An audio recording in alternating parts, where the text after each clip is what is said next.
आणि यानंतर आपण पाहणार आहोत राज्यातल्या सगळ्या बातम्या वेगवान स्वरूपात पाहूयात सुपरफास्ट बातम्या।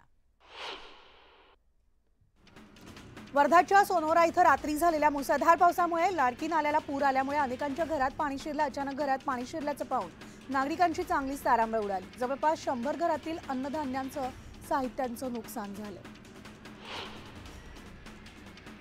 दमदार पावसामुळे मराठवाड्यामध्ये बहुतांश प्रकल्प हे आता पूर्णत्वाकडे गेलेत, तर काही प्रकल्प अर्ध्याहून अधिक भरलेत आणि या प्रकल्पांमध्ये समाधानकारक पाणीसाठा झाल्यानं मराठवाड्याच्या उद्योगाचा आणि पिण्याच्या पाण्याचा प्रश्न हा मार्गी लागलेला आहे।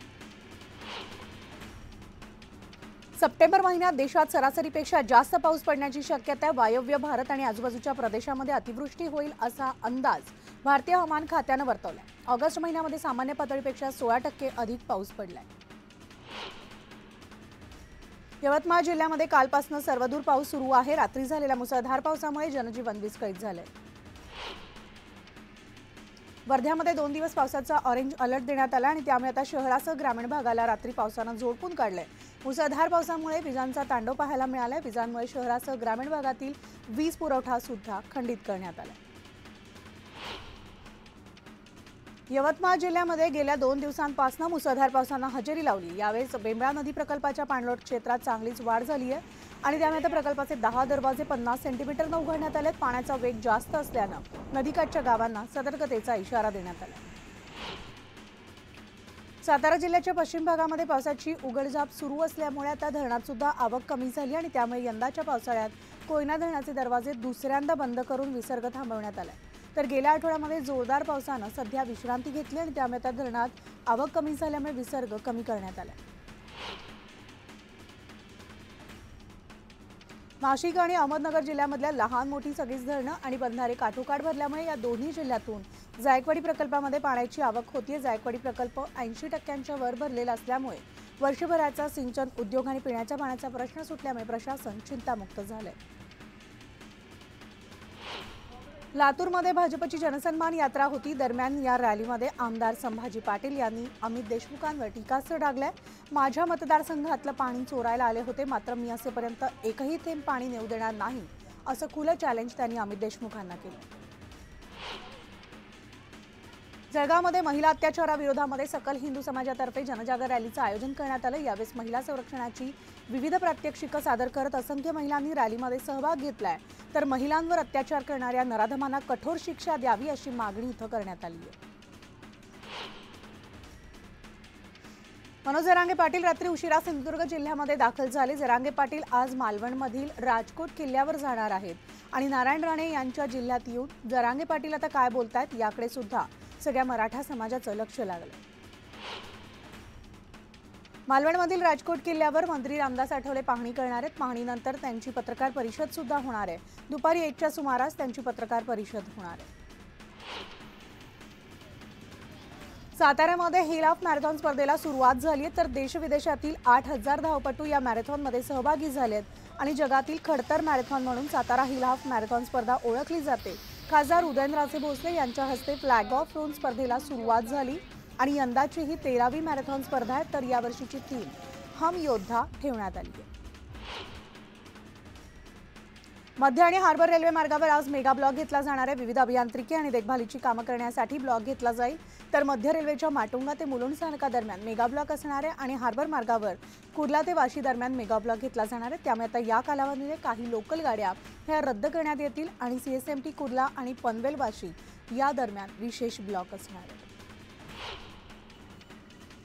जळगावमध्ये पावसामुळे भाजीपाल्याचं कांद्याचं नुकसान झालंय। कांद्याचं नुकसान झाल्यामुळे आता कांद्याची आवक घटून दरामध्ये वाढ झाली आहे।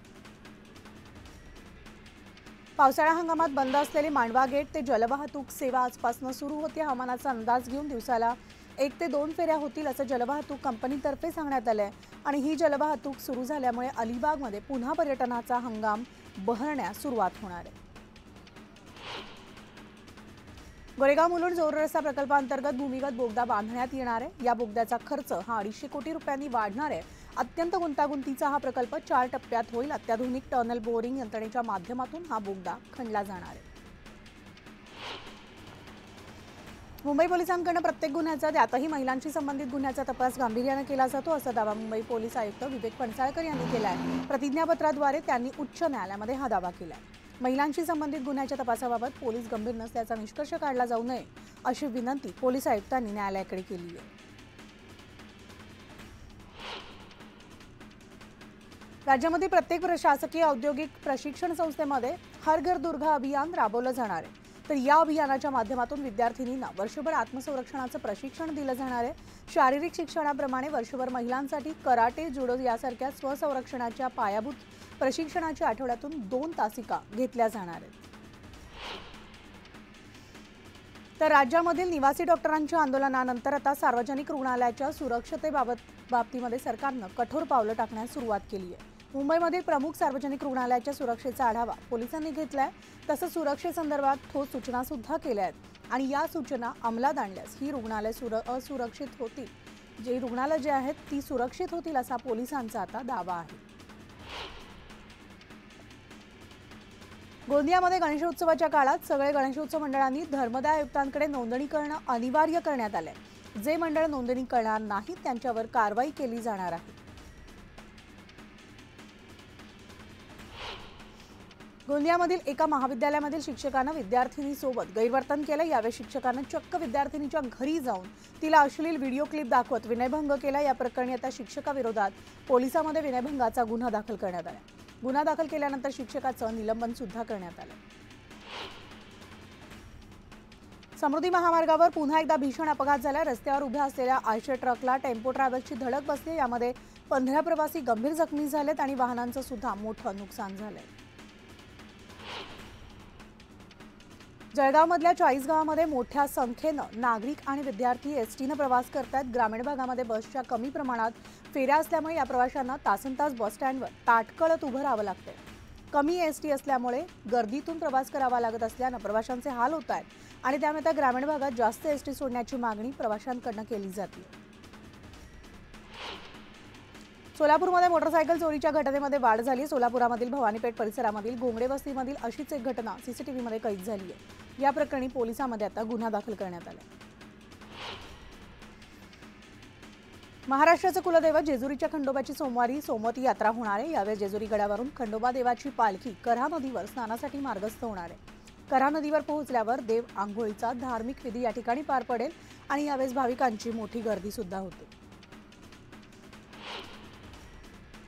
छत्रपती संभाजीनगरमध्ये एक धक्कादायक प्रकार समोर आलाय। गणेशोत्सवासाठी मोदक बनवण्यासाठी आणलेल्या तांदळामध्ये प्लास्टिकचा तांदूळ आढळून आलाय। शहरामधील सिडको परिसरात राहणाऱ्या एका गृहिणीच्या घरी तांदूळ धुतल्यानंतर हा प्रकार निदर्शनास आलाय।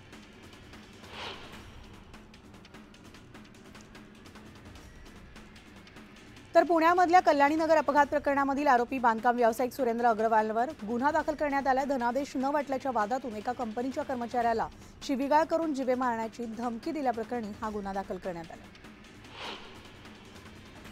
बीड जिल्ह्यामधल्या कुटे ग्रुपच्या ज्ञानराधा मल्टीस्टेट कोऑपरेटिव्ह क्रेडिट सोसायटीचे व्हाईस चेअरमन आणि त्याचबरोबर डिरेक्टर 3,515 कोटींची फसवणूक केल्यानंतर फरार होते। दरम्यान पिंपरी पोलिसांच्या खंडणी विरोधी पथकानं त्याचा मागोवा काढत त्यांना बेड्या ठोकल्या।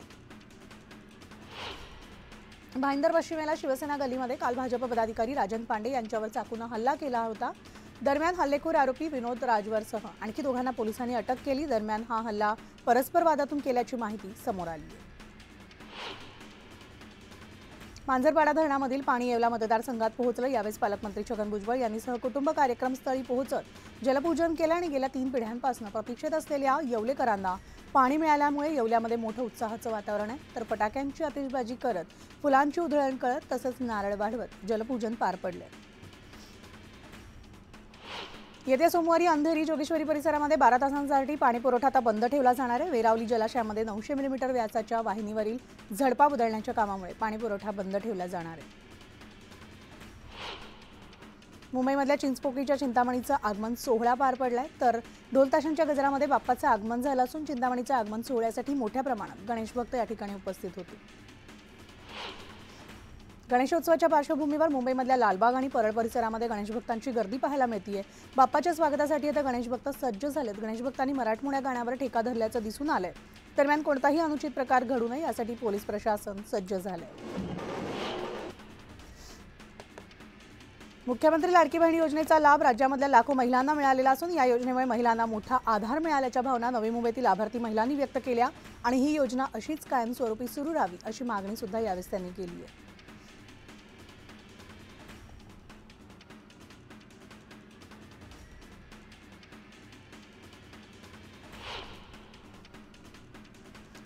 एसटी कर्मचाऱ्यांच्या मागण्या मान्य करा अन्यथा 3 सप्टेंबरपासून आंदोलन सुरू करा असा निर्वाणीचा इशारा एसटी कामगार संघटनेचे राज्य सरकारला त्यांनी दिलाय। ऐन सणासुदीच्या काळामध्ये आमच्याकडे दुर्लक्ष केलं तर लालपरी रुसेल असा इशाराच एसटी कामगार संघटनेचे नेते संदीप शिंदे यांनी दिलाय। राष्ट्रपती द्रौपदी मुर्मू 2 सप्टेंबरला महाराष्ट्राच्या दौऱ्यावर येणार आहे। 2 सप्टेंबरला कोल्हापूरमधील अंबाबाईचं दर्शन घेतलं जाणार आहे आणि 3 सप्टेंबरला रामदास आठवलेंच्या विनंतीला मान देत राष्ट्रपती दादरमधील चैत्यभूमीला सुद्धा भेट देतील। राजस्थानचे मुख्यमंत्री भजनलाल शर्मा यांनी मुंबईमधल्या सिद्धिविनायक मंदिरात जाऊन दर्शन घेतलंय आणि यावेळी सिद्धिविनायक मंदिर न्यासाकडून भजनलाल शर्मा यांना श्रींची मूर्ती देऊन त्यांचं स्वागत करण्यात आलंय। हरियाणा आणि जम्मू काश्मीरच्या विधानसभा निवडणुकीसंदर्भात केंद्रीय निवडणूक आयोगानं आज महत्त्वाचा निर्णय घेतलाय। निवडणूक आयोगानं हरियाणामधील मतदानाच्या तारखा बदलल्यात आणि हरियाणात 1 ऐवजी 5 ऑक्टोबरला मतदान होणार आहे तर हरियाणा आणि जम्मू काश्मीरमधील मतदानाचे निकाल हे 8 ऑक्टोबरला जाहीर होतील। मुंबईमधल्या खार परिसरामध्ये एका दुकानदाराला तपासणी दरम्यान ड्रग्ज प्रकरणात अडकवल्याचा आरोप मुंबई पोलिसांवर करण्यात आलाय। तपासणी दरम्यान पोलिसांनी एका व्यक्तीच्या खिशामध्ये ड्रग्ज ठेवल्याचा आरोप असून या प्रकरणी खार पोलीस ठाण्याच्या 4 पोलिसांना निलंबित करण्यात आले। जालन्यामध्ये गौतमी पाटीलच्या कार्यक्रमामध्ये तरुणांनी तुफान गर्दी केली। दहीहंडी निमित्ताने जालन्यामध्ये गौतमीच्या डान्स परफॉर्मन्सचं आयोजन केलं तर यावेळेस मैदानावर जागा नसल्यानं काही तरुणांनी मैदानापासून जवळच असलेल्या शेडवर चढून डान्सवर ठेका धरलाय।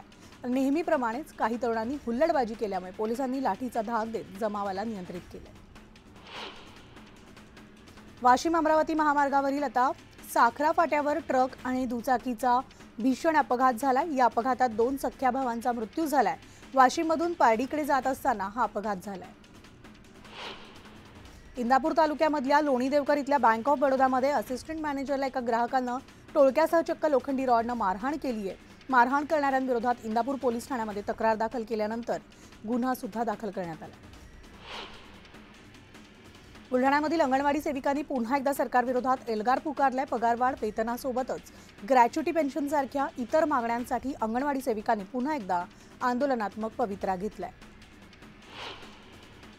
पंढरपूरच्या अरिहंत पब्लिक स्कूलमध्ये शनिवारच्या दप्तराविना शाळा उपक्रमामध्ये निवडणूक प्रक्रिया कशी राबवली जाते याचं विद्यार्थ्यांना प्रात्यक्षिक दाखवण्यात आलं। प्रत्यक्ष निवडणूक प्रक्रिया राबवण्यात आली आणि या उपक्रमात 300 विद्यार्थ्यांनी सहभाग नोंदवला।